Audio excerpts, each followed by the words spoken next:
episode 300 of Real Life Ghost Stories. And I have 4 spooky stories for you today, and the last story comes from the 11th of July 2023. And story number 1 comes from Imelda. When my son was about 3 or 4, we were driving home after visiting my parents. My grandfather had recently passed, and as we drove home, my husband and I were quietly talking about his passing, concern for my mom's grief and details of the service, etc. We thought our son was asleep in his car seat, but he suddenly said, "I remember when I died." We were caught off guard and paused for a second, not sure how to react, not wanting to overreact. So I did the mom sing-song voice. "You did?" My son said, "Yes." He pauses, sad, and then explains, "I got hurt. In my tummy." He pats his belly. "And then I died." My husband and I looked at each other, freaking out but faking calm on the outside. Said some parently words like, "Oh no, that is sad." And my son said, "Mm-hmm." The interesting thing is, my son had an unusual interest in the Civil War as he grew up, and he has a birthmark on his belly. Is it a body memory of where he was shot in a past life? He actually visited Gettysburg as a teen on a high school field trip and said he felt so much there. We've talked about his little boy comment over the years, and he does admit to a strong pull to that era. Strange, isn't it? It definitely gave me a chill when it happened, and it felt true. Imelda, there's something about that last line where you said, "and it felt true." And I totally know what you mean and can't describe it. So you know those moments when, we've all been around kids at some point or another for a short space of time or a long space of time. I've got about 1,000 nieces and nephews, so you spend some time with kids or whatever, or with people or whoever it is, and somebody says something that is shocking or sounds paranormal, and for whatever reason the world stops. Like you feel like, I don't know why and I don't know how, but whatever you are saying right now is absolutely true. And it's like an overwhelming sense of, this just is. And I do think there's something in it. Like, I think there is something in children having past lives, that they remember things, and when they're children they're more open to it, so they just accept it and they talk about it and they're not afraid of it. But maybe we lose these memories as we get older, or we just stop being able to connect with them in the same way. I would recommend that if anybody is interested in a story about past lives, particularly in this notion of scars, like body memories of where somebody is shot or somebody's injured in a past life, the story of the Pollock twins is a really good one. I spoke about it recently on TikTok, and I'd forgotten about how fascinating and compelling the story is. But again, it has this idea of scars being reminiscent of an injury in a past life, and there's something very interesting about it. I just realised I've been saying scars, and of course I mean birthmarks being reminiscent of scars from a past life. So I, interestingly, don't have a birthmark, well, that you can see.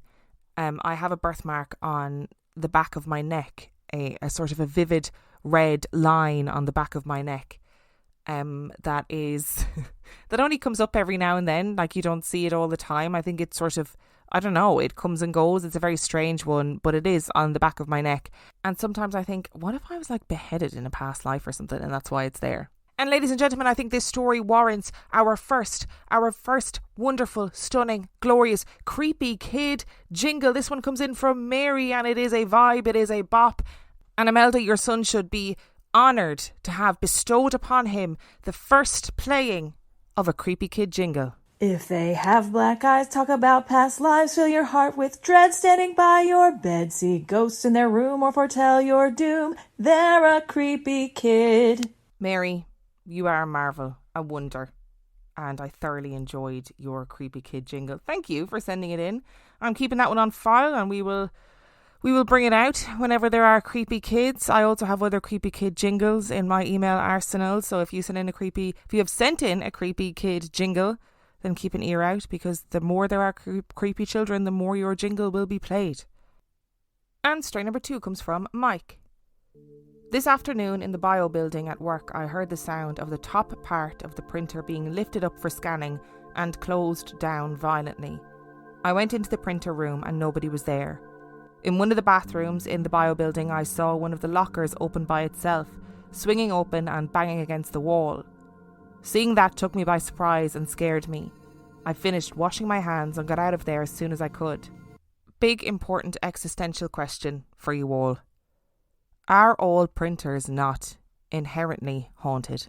I honestly think that printers are proper sentient beings. Like, my printer spends 90% of the time not working, and then suddenly it'll decide, you know what, I am going to print this document for you, but I'm going to print it 70 times in colour. What, you asked for it once in black and white? No. I, as a machine, am possessed by the ghost of a very strong-willed Victorian teenage woman who does not want to marry that older man that she is betrothed to. So I'm going to print whatever I want whenever I want. However, I will say seeing the locker door open and banging against the wall would make me go, ooh, haunted printer. I can get on board with, I can understand, I can see. It's sort of a prerequisite of being a printer. Haunted locker, I'd be less flippant about, I think. You know that's the sound of another sale on your online Shopify store. But did you know that Shopify powers selling in person too? That's right, Shopify is the sound of selling everywhere. Online, in-store, on social media and beyond. Shopify Point of Sale is your command center for your retail store. From accepting payments to managing inventory, Shopify has everything you need to sell in person. With Shopify, you get a powerhouse selling partner that effortlessly unites your in-person and online sales into one source of truth. Track every sale across your business in one place and know exactly what's in stock. Connect with customers in-line and online. Shopify helps you to drive store traffic with plug-and-play tools built for marketing campaigns from TikTok to Instagram and beyond. Get hardware that fits your business. Take payments by smartphone, transform your tablet into a point-of-sale system, or use Shopify's POS Go mobile device for a battle-tested solution. Plus, Shopify's award-winning help is there to support your success every step of the way. Do retail right with Shopify. Sign up for a $1 per month trial period at shopify.com/reallifeghoststories, all lowercase. Go to shopify.com/reallifeghoststories to take your retail business to the next level today. That's shopify.com/reallifeghoststories. And story number 3 comes from Kieran. I'll start by saying my great-grandmother passed away from cancer, which she didn't even know about, probably around a few weeks before this happened. At the time, I was just about 9, so I didn't really have a real understanding about what was going on, as my parents didn't want to upset me too much. I remember for a while after blaming myself and thinking it was my fault for not going to see her more when she was alive, even though I was only a kid. Often crying over it, wherever I was, including in school, which is a vivid memory for me even today. This passed as you would expect, and things went back to normal, and I remember making sure I asked to see my great-grandfather more because I was worried that this would happen to him. Then one night I remember being restless, which is normal for me, not quite being able to get back to sleep or even comfortable. At the time, I would sleep with the door open, not fully, but enough that you wouldn't need to push it to come into my room. But I couldn't see out through it as my bed was the opposite end of the room to the door. Outside my door on the landing was a window facing the street, where there was a street lamp which was pretty much directly in line with my door. I remember rolling around to get comfortable and back to sleep when I turned towards my bedroom door. In the light that was coming into my room through the open door, there was a silhouette of someone standing outside my door, perfectly still, along the wall. I did as any kid that age would do, and I froze. I didn't know what was going on, but from what I could see, there must have been someone standing outside my door. Obviously, the initial thought was that it was one of my parents, as my sister was only 5 at the time, and wouldn't be tall enough to make such a shadow. The problem with that was that this shadow was not the shape of either of my parents. My dad was almost bald, and my mum had the classic Karen-style haircut. Yet, this shadow's hair was completely different. I stared for a few minutes, not moving and terrified at what I was looking at, but for some reason felt I needed to do something. So I shouted for my mum, like any self-respecting child would do. The problem was that the shadow stayed perfectly still and my mum didn't answer, so I did the next best thing and shouted for my dad, which elicited the same response. Nothing. I was terrified at this point. Whoever was standing outside my door was not responding to me shouting and was just standing there. After a few more minutes of sitting frozen, staring at the shadow, not knowing what to do, it moved like whoever it was walking away in the opposite direction to my parents' bedroom. At this point, once it was completely gone, I did the only thing I could think of and ran to my parents' room. They were both asleep and had no idea what I was on about, assuming I'd had a bad dream and that was it. I've thought about that night ever since, never being able to work out what I saw. It wasn't my parents or my little sister. It wasn't someone outside on the street standing there, as the landing window was the same height as the street light. Nothing could have been blocking that light from the outside or inside the house. There is one person who I can 100% assure you matched the shadow standing outside my door that I saw that night. My great-grandmother. I think it was her way of telling me that it wasn't my fault, to stop being silly, blaming myself, and that she would always be with me. I don't know if I'm right or reaching for answers, but it's the only thing I can think of. I don't think it's a case of you being right or reaching for answers. I think, Kieran, this is exactly what happened. Do you know what I mean? You saw this shadow. It was the shape of your great-grandmother. You felt that it was her coming back to tell you that it wasn't your fault, to stop being silly, to stop blaming yourself, and that she'll always be with you. Then that's what happened. I can't even imagine how hurt and sort of heartbroken and upset that she would be for you, that as a child you thought it was somehow your fault that you hadn't gone to see her enough, or that you weren't there enough, and that it was somehow your fault that she had passed away, which obviously is not true. We know that's not true as adults. So why would she not come back as, you know, from wherever you go when you die? Why would she not come back to be like, I'm here, it's okay, I'm looking out for you, it's not your fault, you are not to blame, I will always be here for you and I will always be looking out for you. Our human brains can be such cruel things sometimes, and this is a real a classic case of one of those moments when the human brain is really cruel, where it creates this understanding, this pattern of like, oh, my great-grandmother passed away and I didn't go and see her enough, and that's probably what happened. Oh, I just can't. It's just awful, really, isn't it? But I'm glad that she was able to sort of come back and tell you in her own way, in whatever way that was, that you weren't to blame and that she would always be with you. And story number 4 comes from Kirstee. This happened before I was born, so not my experience, but it was a very visceral and creepy story from my childhood, which still shits me up a bit even 30-ish years later. My parents moved into a semi-detached cottage in a small village in Essex, which was also their first home together. They quickly adopted the dogs that I grew up with and lived there happily for a few years. The house next door was never occupied, which was great because it meant them and the dogs could be as loud as they liked. However, soon after they moved in, they started to hear noises from next door. When they were in bed, they would listen to the sound of doors slamming coming through the adjoining wall.